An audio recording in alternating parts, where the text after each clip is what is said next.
Hey there, guys. Welcome back to AFC Game by Game. Joined with Danny again to discuss today's defeat at Old Trafford. Rather a spontaneous hangout, I guess you could say, but certainly one that was warranted given how poorly today went. Danny, I feel so sorry for you having to travel up to Manchester to witness that absolute shit show. How are you feeling coming out of it? I mean, you've been travelling up there and back more than you've actually been watching decent Game. football. Yeah. Gutted, mate. Absolutely gutted. I mean, it's been coming since the turn of the new year. You know, we were clutching at straws a bit. We lost against Chelsea. Everyone was saying, oh, the red card changed it. We drew against Stoke. Everyone was saying, oh, it's a hard place to go to, Stoke. Got a point at Liverpool. Everyone was saying, oh, a point at Liverpool, it's never the worst place in the world. Southampton at home, people were saying, oh, they sat back, they parked the bus. But I think this is a bridge too far. And I'm absolutely gutted, mate, because I think now it's gone. I mean, I didn't think we were going to win it before the game. I've said to people all along, can we win it? Yes. Will we win it? No. Now I think the scenario is, can we win it? Not really. Is it 5 points behind with 10 games to go, or 11 games to 11. go? I don't think it's doable. On paper, positive people will come out and say, yes, 11 games, 33 points to play for, we're only 5 points off top last season. And seasons before that, we'd have bitten your hand off to be in the position that we are now. And, you're quite Yeah. right. A couple of years ago, I would have done anything to be in the position that we are now. But the main concern is that we should be really far ahead in terms of the Yeah, clubs that that's we've it. played We've and dropped thrown it points away. against. We've thrown it away. I'm sorry. I look at some of our results. We have lost. I don't want to start screaming and shouting and have endless vines made and whatnot, but I look at it. We've lost 11 games this year. That's pathetic. That is all competitions granted, but that is pathetic. Teams that win the league. I'm sorry. The worst Chelsea team in years. Worst case scenario, you go to the bridge and draw, and you spank them at home. The worst Man United team in years. We should have done to them today what we've done to them at the Emirates. Obviously, it wasn't going to be a 3-0 going away. It's a different game, but still, a professional team who wants to win the league would go there and wipe the floor with them. Might not show in the scoreline, but in terms of the stats on the play, it would show. Excuse me, Southampton away. Chelsea go there yesterday. Comfortably stay in the game, which was key. They stayed in the game, then turn it around 1-2-1. You know, Stoke lost a pathetic home game a few weeks ago against someone. I can't remember. I don't know if you remember off the top of my head. I can't remember who it was. But I remember thinking to myself, why didn't we go there and do that? We've had too many slip ups. Southampton at home. If you look at it in the long run, I mean, people who are watching who think we're going to win the league, you can look back and reflect to this in May when we haven't won the league. Because I'm going to be totally honest, it's not happening. I'm sorry. I'd rather be. A lot of people got carried away. People might say I'm getting carried away now because you say there's 11 games to play and whatnot, blah, blah, blah. But the two teams above us, Tottenham and the form team at the moment, no one's stopping them. And Leicester have got just an easy run. Whether the pressure will show, I don't know. But the people who still think we're going to win this league, refer back to this video in May. Teams that want to win the league, I guarantee you, either Leicester or Tottenham, or in my eyes, still Man City, wouldn't have slipped up half the games that we've done. I'm gutted, mate. I'm really gutted. I'd agree with you on a lot of that. And the thing that upsets me the most is we haven't looked good since October. I don't think we've honestly looked good West Brom through. away. It all went Yeah, down. West Brom away, it all seems to go downhill. I mean, the last convincing result we had was 2-0 away from home against Bournemouth. But even that, we made it more difficult for ourselves than it had to be. And then we had the 2-1 win over City. For large spells of that game, we struggled. Yeah. I mean, I am kind of scraping the bottom of the barrel to look for places where we've been bad. But the reality is, we've been just kind of riding along, not Do you know what I think? comfortably. What I think hasn't helped, and I mean, I'm not the manager's biggest fan, and I don't want this to become too much about all about Wenger thing. Wenger is, if you look at Tottenham, for example, they've relatively kept the same team. The amount of times this year we've rested Ozil, Sanchez, Czech even in Champions League games, which effectively cost us qualification of top spot. Little things like that. We've disrupted the flow of momentum in the team. I mean, being there today, I haven't rewatched the game, so if I'm saying anything or if I get a player wrong or scenario wrong, then the whole man's up and apologise. But being there today, there was so many players. I thought Bellerin, shocking. I thought the only two standout players for me today was Coquelin and Ozil, because both of them won the Beck, I don't think played too bad. What he did well, but he didn't do enough of it, in my opinion. Theo Walcott, absolute passenger. Aaron Ramsey, absolute passenger. Ramsey, too. I don't want to get too much on Ramsey's back, 'cause I know a lot of people love him, but needs to stop thinking he's a Dan.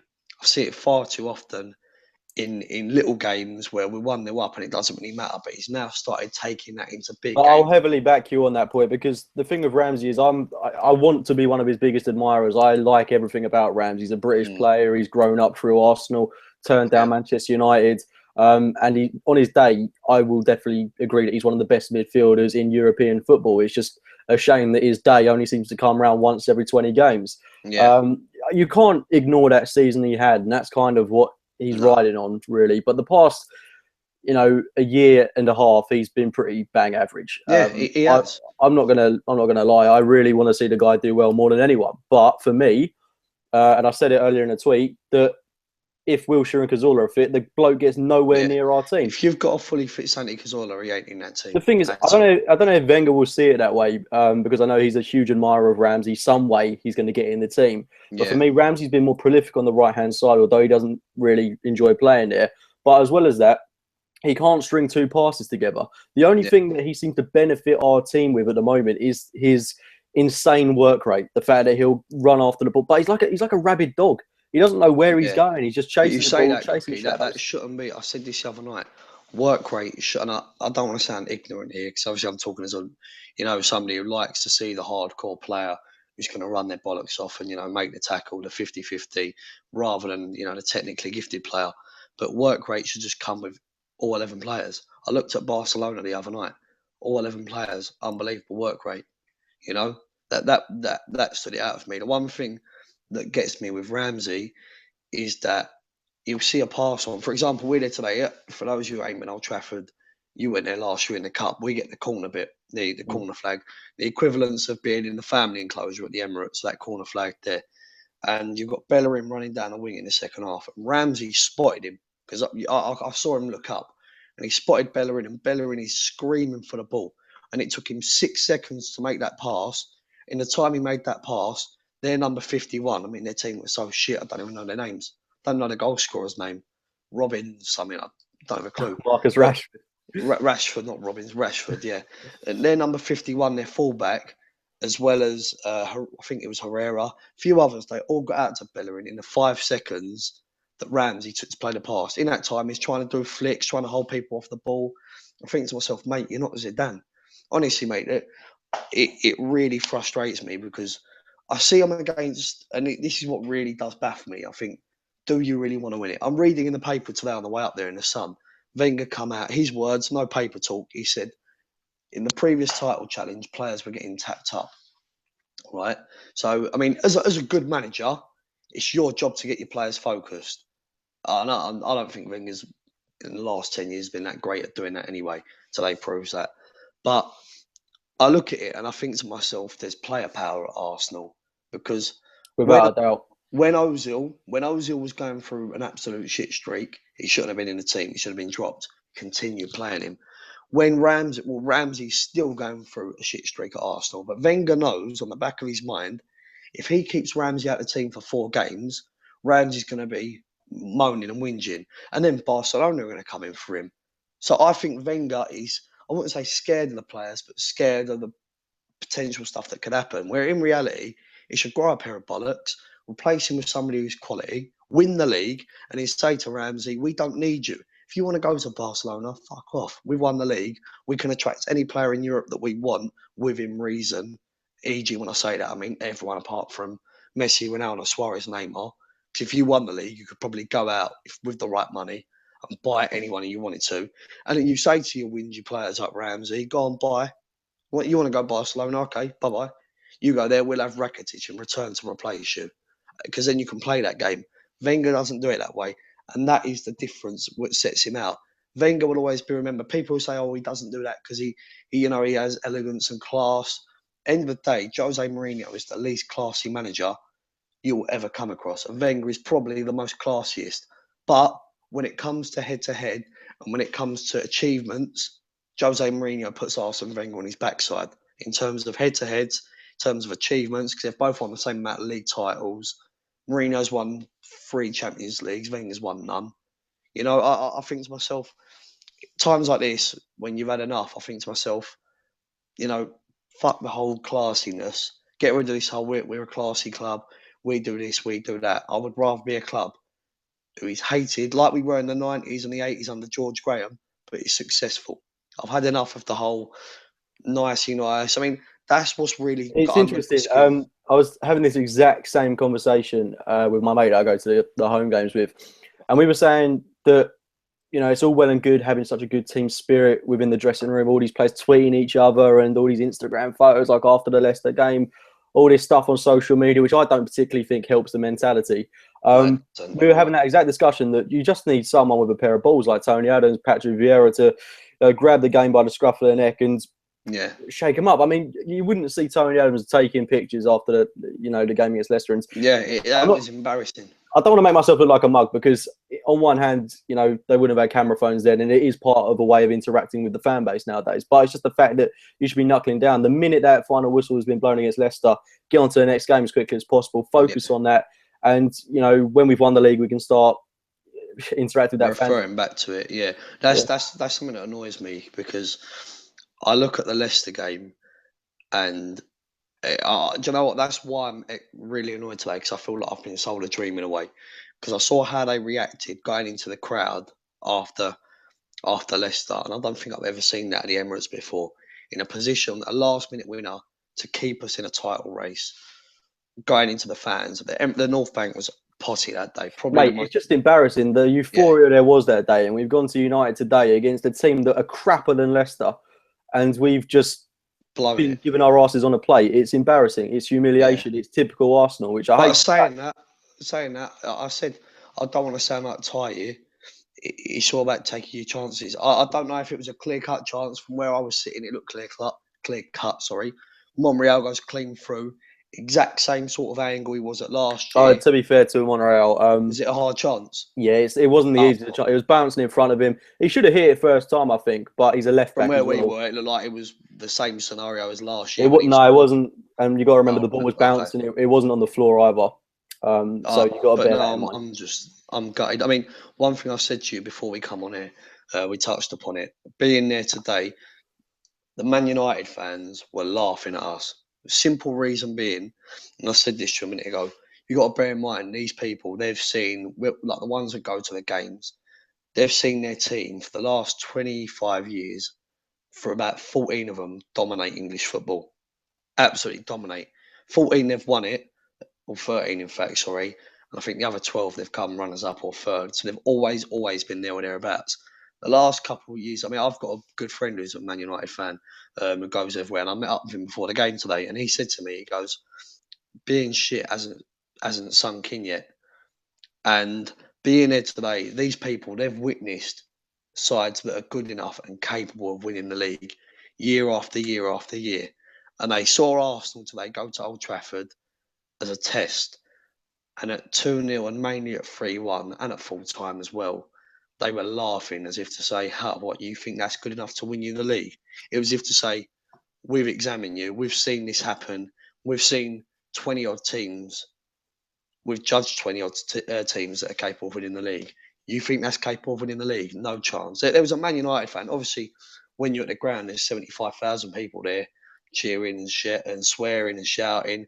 But this guy, he was clearly mouthing it. He goes, that winning the league, no chance. And that got under my skin because it is true.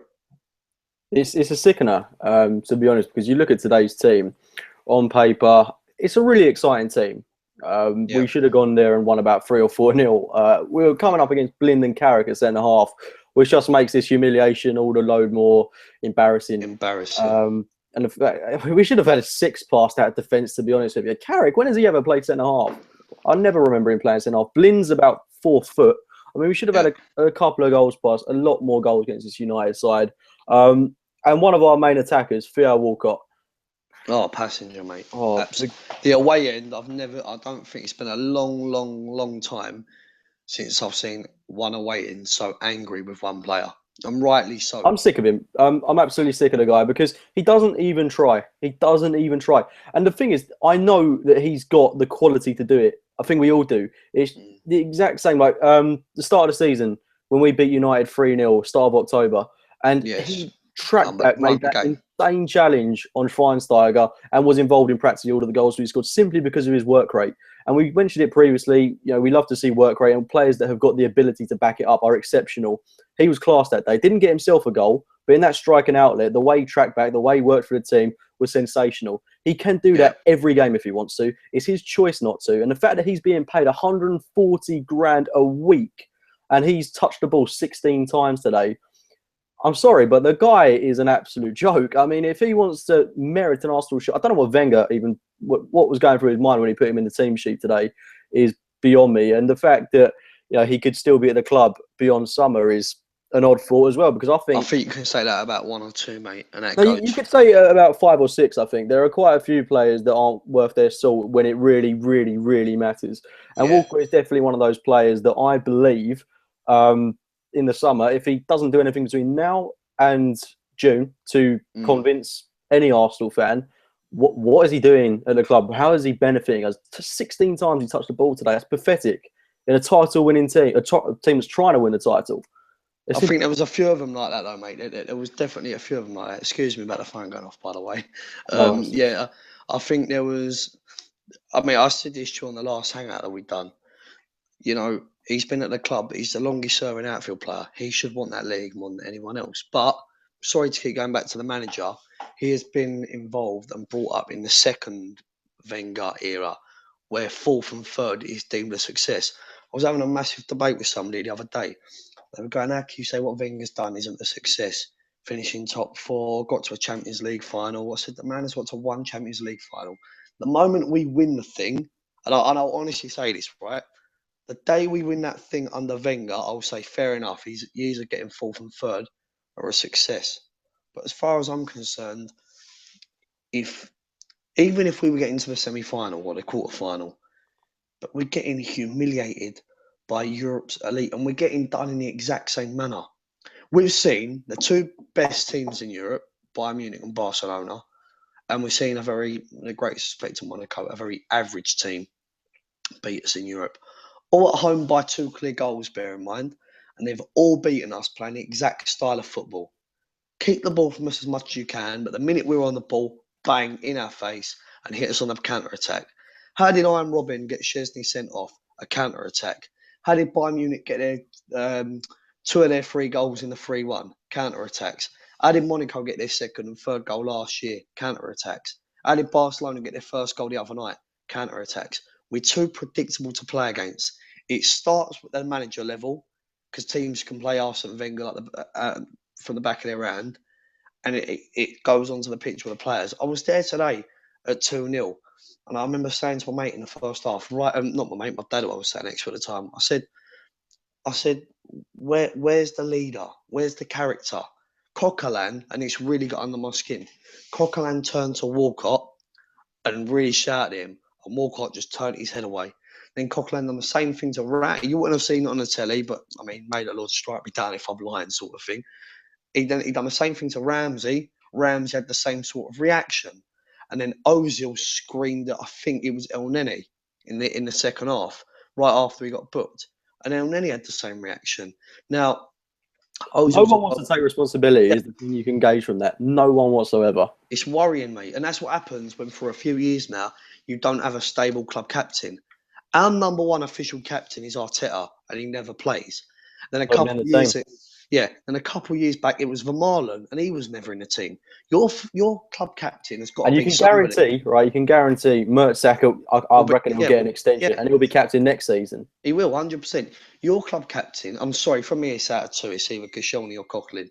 I don't Out even think of the 2. Koscielny's the man for it, to be honest with you. I mean, I see him leading the team out and everything, and yes, he is our best centre half by a country mile, but he's not vocal enough for me to be a leader. I think it's got to be either Coquelin, Czech, or dare I even say, if he remains fit, Jack Wilshere. The man for me would have been 4 years ago, Jack Wilshere, hands down. Well, what frustrates me, sort of going on to the centre-back thing really quickly, I don't want to sound hypocritical. I've been crying out for Gabriel. And this isn't now me saying play Mertesacker. Gabriel, what the fucking hell was he doing? No, the thing is, it's funny you bring this up. I wanted to talk about that as well because Gabriel for me was absolute crap today, absolute garbage. Oh, sure. Might as well be ruthless with it, to be honest, because he had a really poor game. And the thing is, I can't help but feel if Mertesacker had played, the first 2 goals wouldn't have gone in, purely because Mertesacker is a bit more clever with the ball. He knows how to clear it. But you never know. That's just one to leave up for debate. And the thing is, I think it's a pointless argument debating whether we should start Gabriel or Mertesacker, because Gabriel evidently isn't good enough in the games when they come and matter. I mean, he's been all right whenever he's played with Koscielny against Everton, teams like that. And I do think he does definitely have the potential to develop into a top-class centre-half, just not so soon in his Arsenal career. I mean, he hasn't even learned English yet.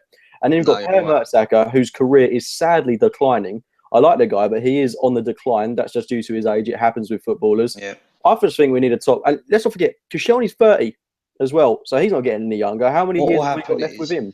We'll finally replace Mertesacker. We'll get a 1-year partnership out of Koscielny and the new guy, whoever it may be. It might even be Gabriel. No, Wenger, it probably will be. And then Koscielny will go and then we'll be back to square one. On the debate of Mertesacker or Gabriel, neither not being good enough, I mean, I've said it all along. You've got to be ruthless here. In an ideal world, the only players in that team that are good enough to win you the league, I mean, people disagree with 3 or 4 guaranteed, but in my opinion, I see it every week. The only players that I think will say, yes, you're in a title-winning team. Czech, Bellerin, Koscielny, Monreal, I'm happy with them. You need another centre-half, whether it be the Atletico Madrid guy or Hummels, whoever it may be. I don't care. You need somebody. Centre, holding midfielder, Coquelin, but you need someone next to him. Ramsey don't do it.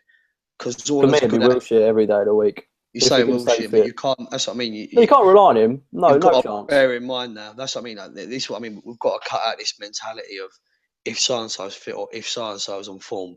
9 out of 10. I mean, I don't want to sound hypocritical again. Alexis has been bang out of form, but Alexis for a year and a half at Arsenal was Mr. Consistent. Ozil now is starting to be Mr. Consistent. Coquelin, you know what you're getting out of him most games. You need Czech as well. You need that out of him. You need more players of that caliber. I'm sorry, Cazorla, yeah, he can do it, but can be unreliable at times in those games. He can go missing like Chelsea away. I think you've got to be brutal. You can't sort of walk the tightrope with these players anymore. I think we need a new centre half. It's a spine. I'm sorry. Let's talk about the centre half thing a little bit more, because one player that's gone under the radar a little bit today is Callum Chambers, who was left out of the squad. For me, I'm not saying that he can be the centre-half to partner Laurent Koscielny for years to come, but the fact of the matter is, in his second season at Arsenal, would have been in the club almost 2 years. I think the guy's done really well this season whenever he has played. I mean, you've got to remember, I thought he was class when he played centre defensive midfield against Bournemouth. It was really good for that second half against Leicester, and it just looked really solid and convincing. I think possibly against Swansea is a chance to give him a go.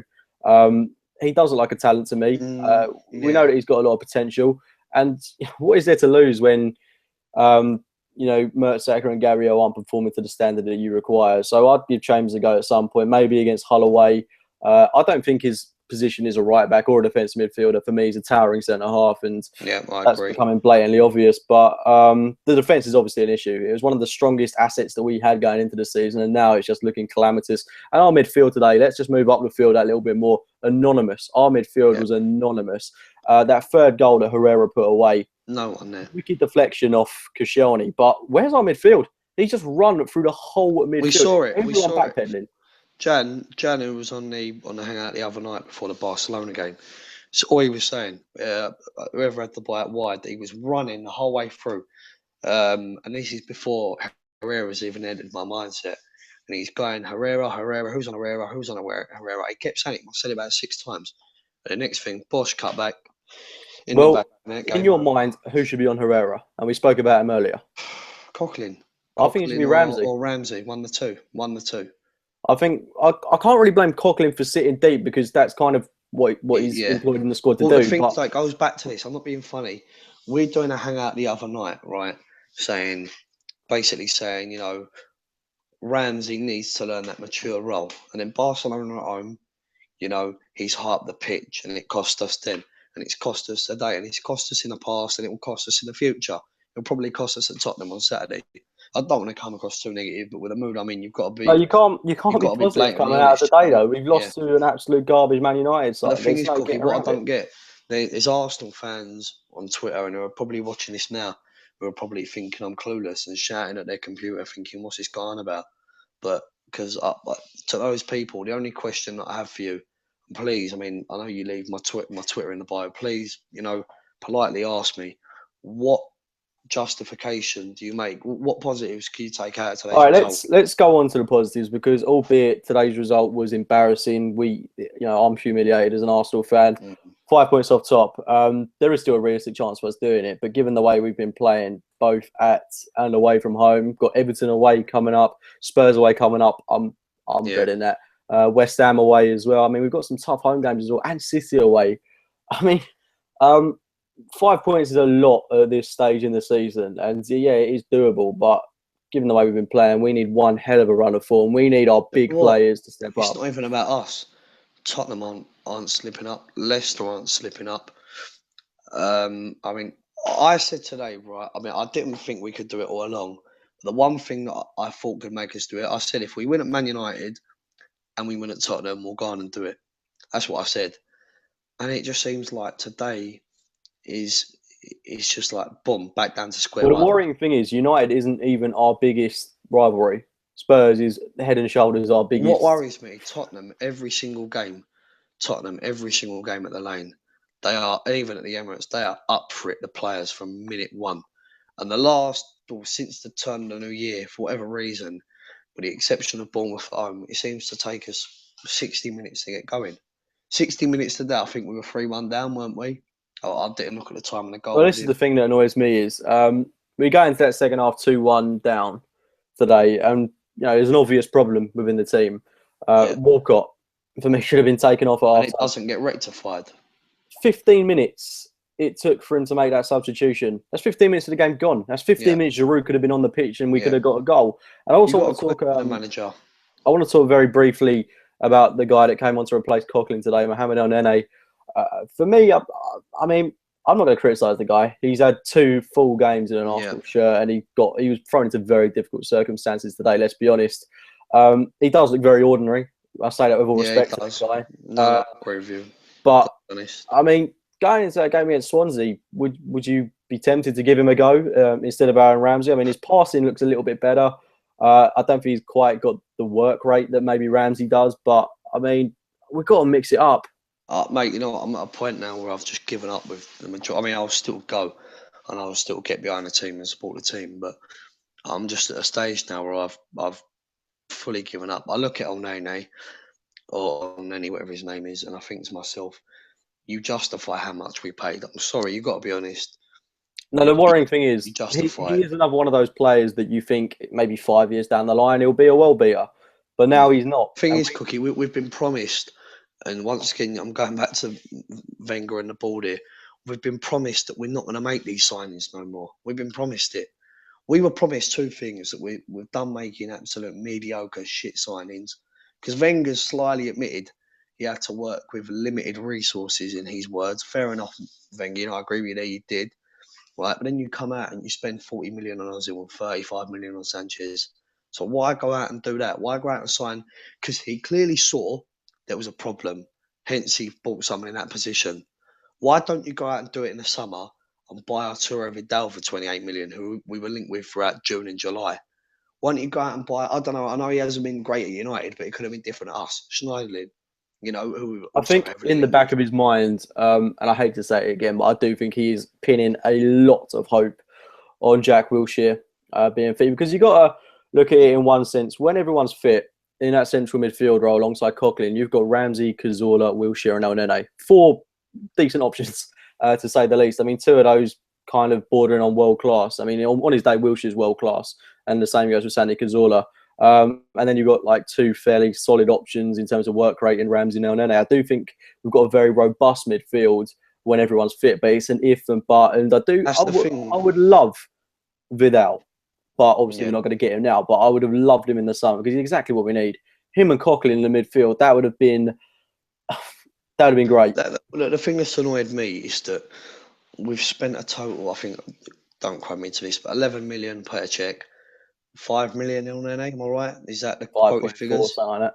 So in the entire summer, we spent £16.5 million. Not the entire summer, entire 2 windows, we spent £16.4 million.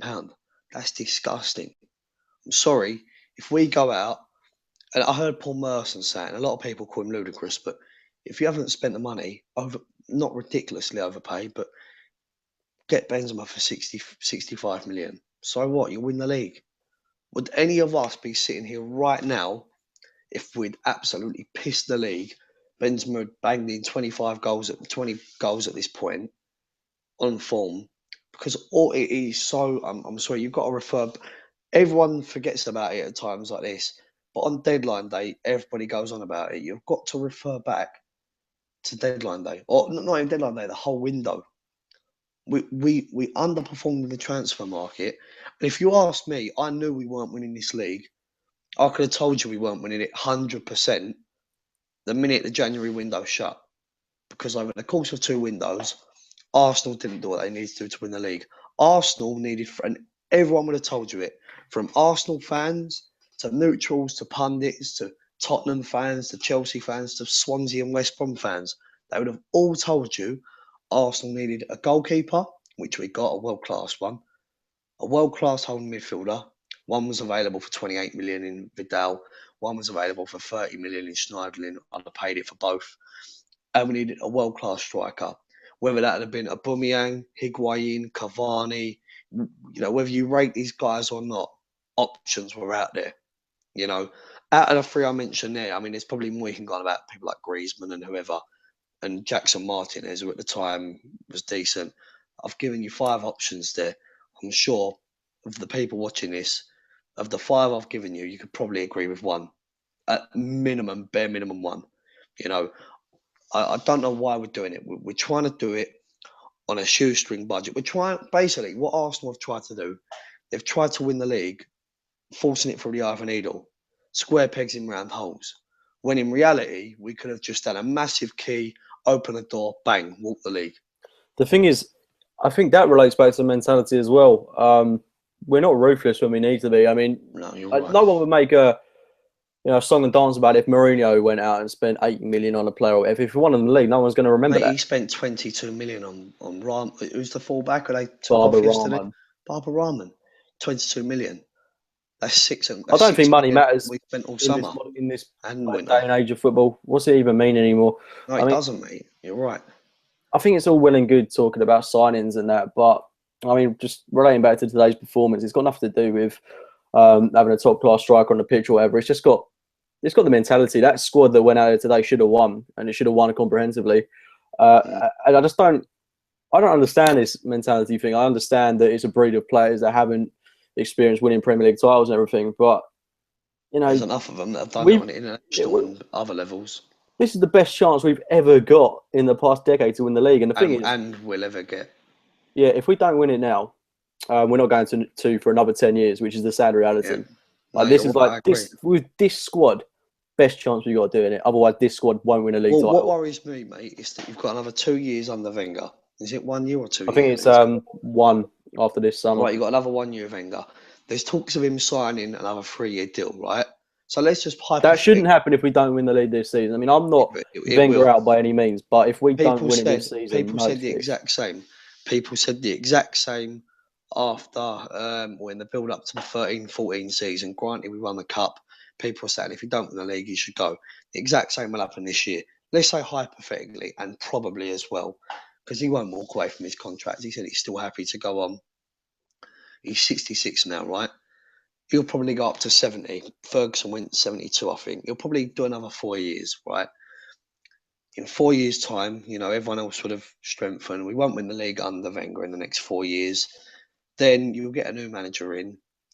That's a best case scenario. He hits the ground running and it takes 2 years. Best case scenario, we wouldn't win the league for another 6 years.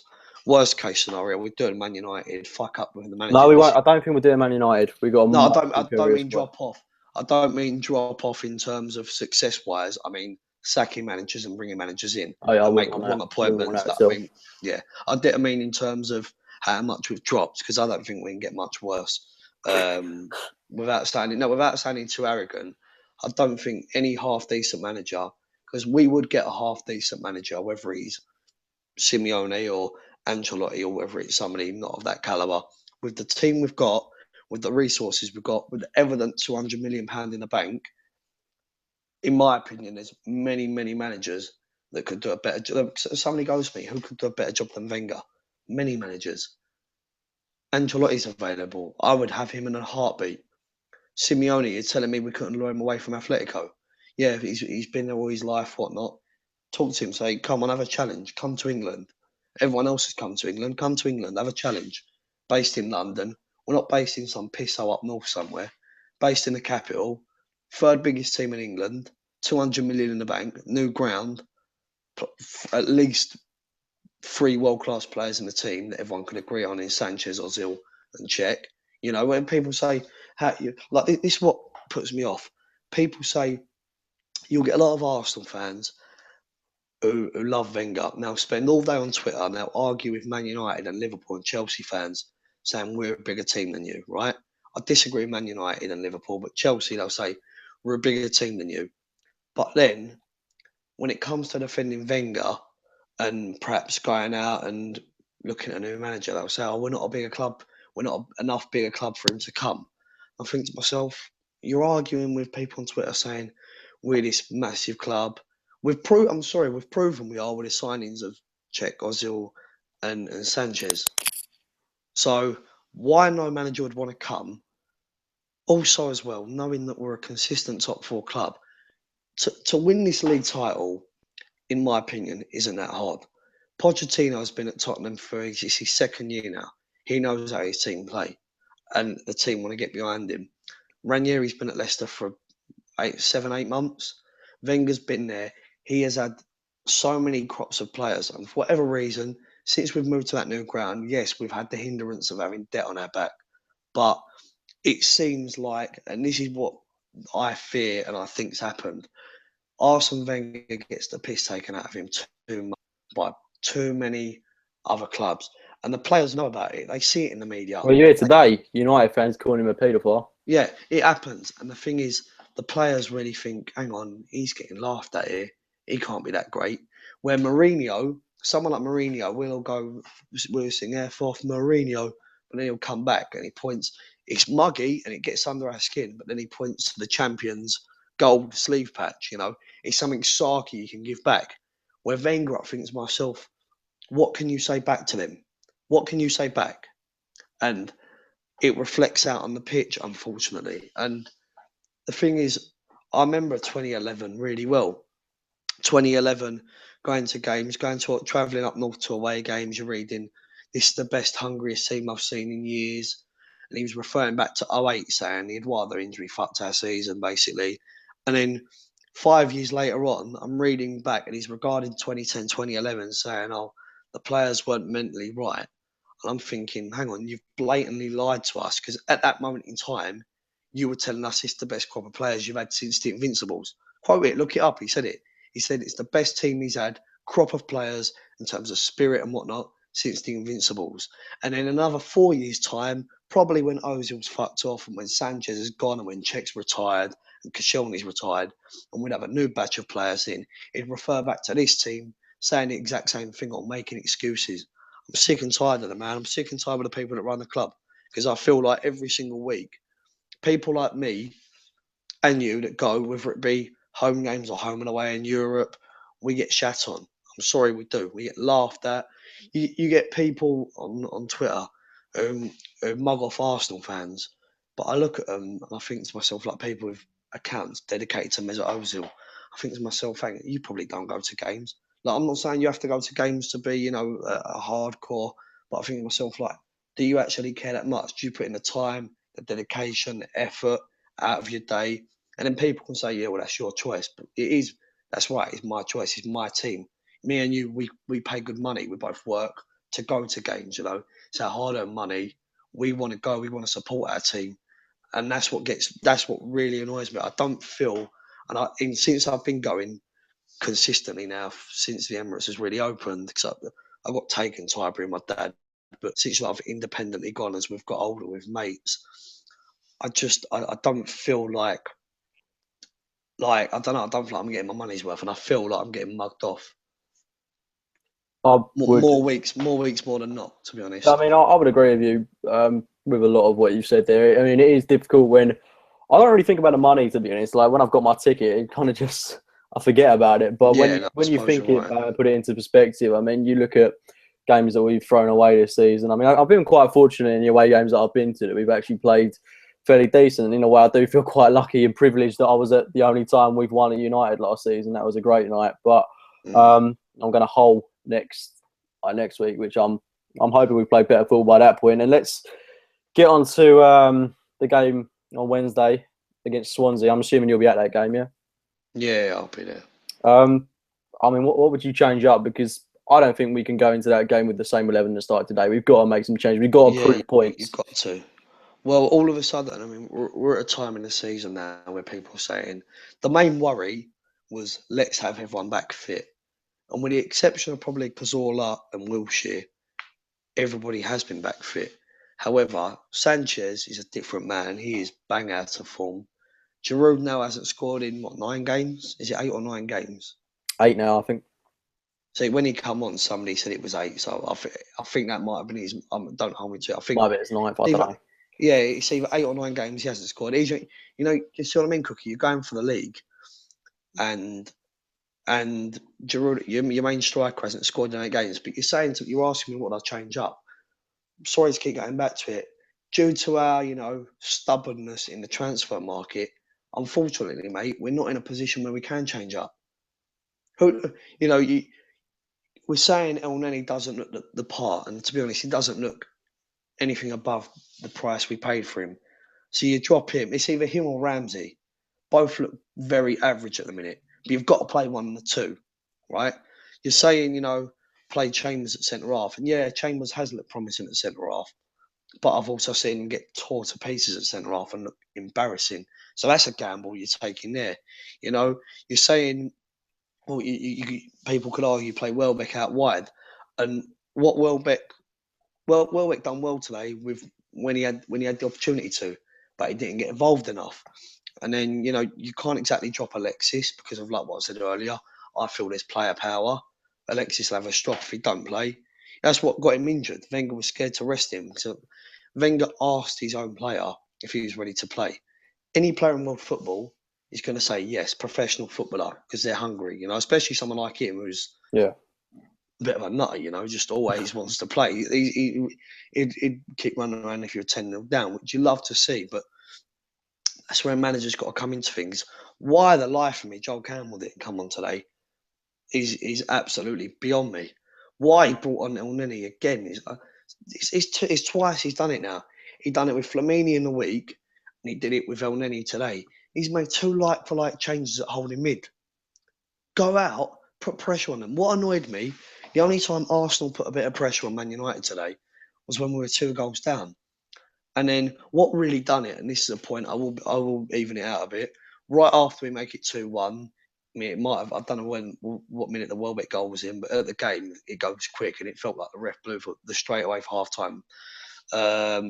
But right after the second goal, I was thinking, right, straight from kickoff, let's go at them, let's keep it on them. And then you had the Ramsey incident, and that just took 5 minutes out of the game. And then I don't know, it just seemed like Arsenal sat off.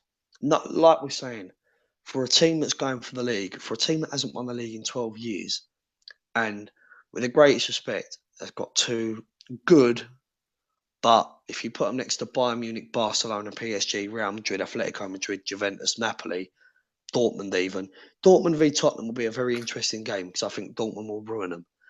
And you put Leicester or Tottenham next to any of those teams who are top or around the top of Europe's elite leagues, they would get killed. Absolutely ruined. No doubt about it in my mind whatsoever.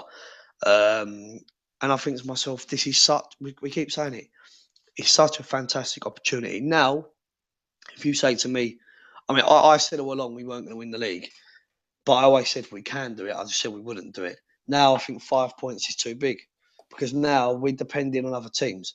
If West Ham, if Tottenham win at Upton Park on Tuesday or Wednesday night, I'm not sure what day their game is. Wednesday. The derby there, in my opinion, is irrelevant because people can go with 2 points behind them, but I can't see us winning there at all.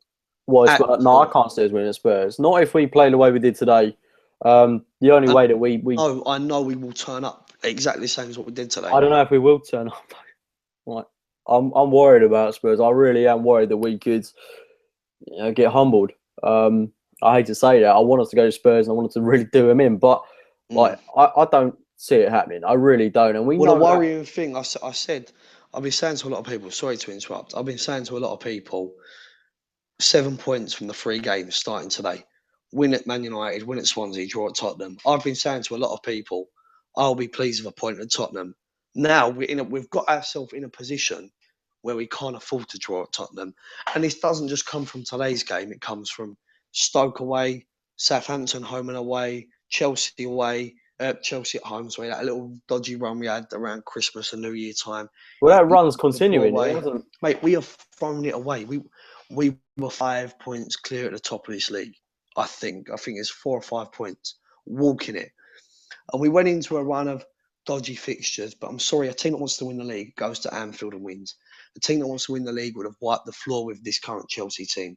A team that wants to win the league wouldn't get walked over at Southampton, would have broke down Southampton at home, would have broke down Stoke away, would have gone to Old Trafford today, put in a professional performance. What I expected today from Arsenal, it might be a big ask, I expected us to do what Liverpool and Man City done there 2 years ago.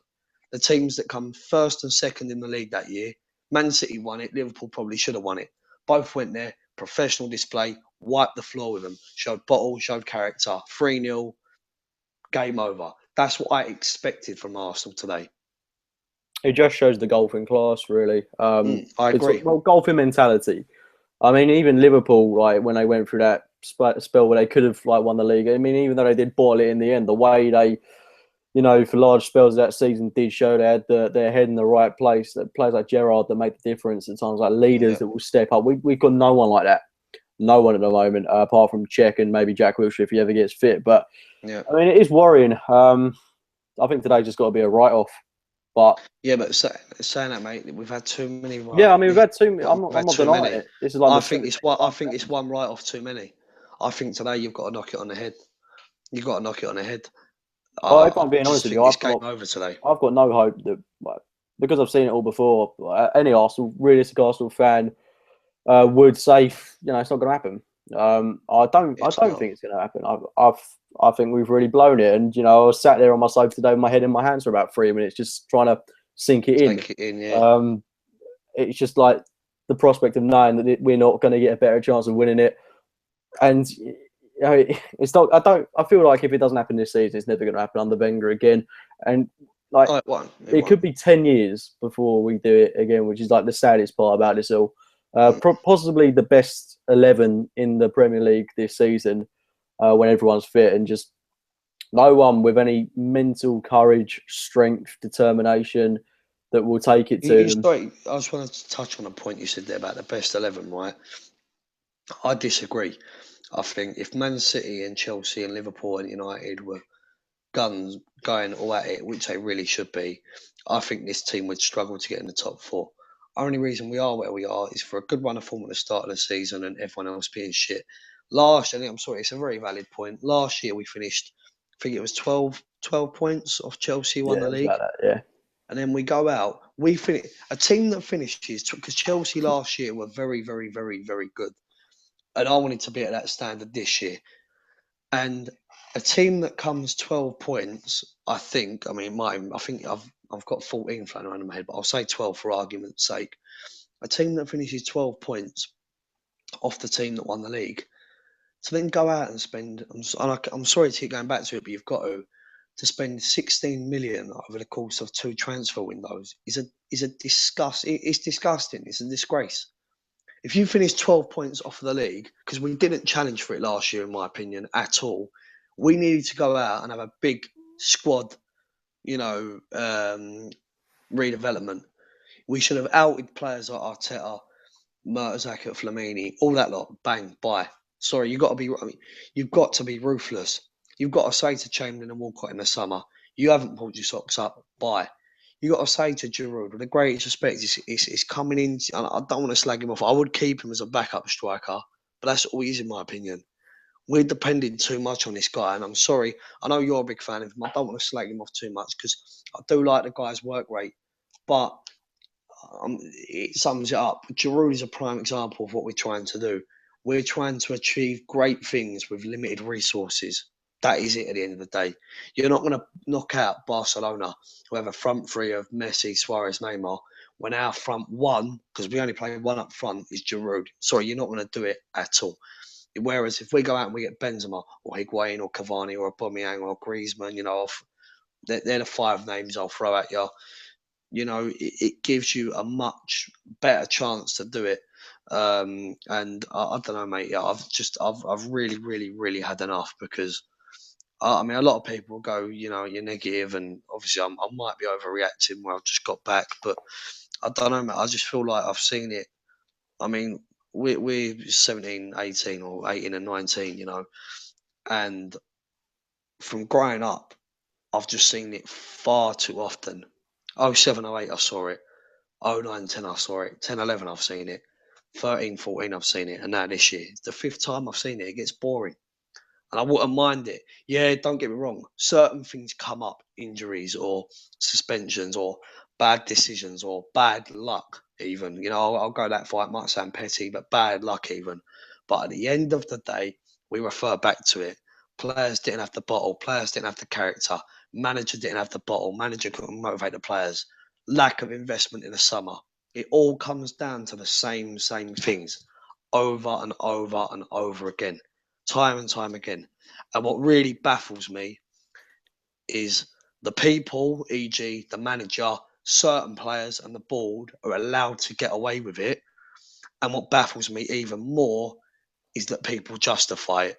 Now, I'm not saying you have to be Wenger out, because you can be Wenger in. I respect your opinion, but the Wenger in people sometimes have got to admit, hold your hands up, Wenger got it wrong or the board got it wrong. When Wenger calls something right, I will take my hat off. I say, Wenger got his team selection bang on today. But it just seems like, and a lot of people who don't go to games won't realise this, for those watching from abroad, I can honestly tell you now, and you'll see it as well, but especially at the away games, the split between Arsenal fans is worryingly massive. It is massive. You see it enough on social media, don't get me wrong, but a lot of people think that's petty. Being at the ground, the majority of arguments and fights you see aren't between Arsenal and another team. It's Arsenal and Arsenal. And it comes down to one thing. Somebody, for example, today I'm walking out the ground and one guy is singing One Arsene Wenger and singing We're going to win the league. And he was doing it to wind people up. People were sticking it on him. And then you got other people shouting Wenger out. And then you got people arguing back at them. There is such a split at our club. Half of our fan base that go to games don't even like each other. And that's probably why the atmosphere at the Emirates is so poor. Because everybody's sort of afraid to say what they've got to say. And it's just, like I mentioned, I've seen it time and time and time again. This year, I said to myself, I'm not getting my hopes up. The only time I had the slightest glimmer of hope was after beating City at home. Other than that, I thought, no, I'm not getting my hopes up. I would have if we'd have won today and then won at Tottenham. I kept my feet firmly planted on the floor, and I'm glad I did, because I might come across as negative, but I don't look like a mug. I'm not going to have tweets retweeted from December saying, yes, we're going to win the league. We've won the league already.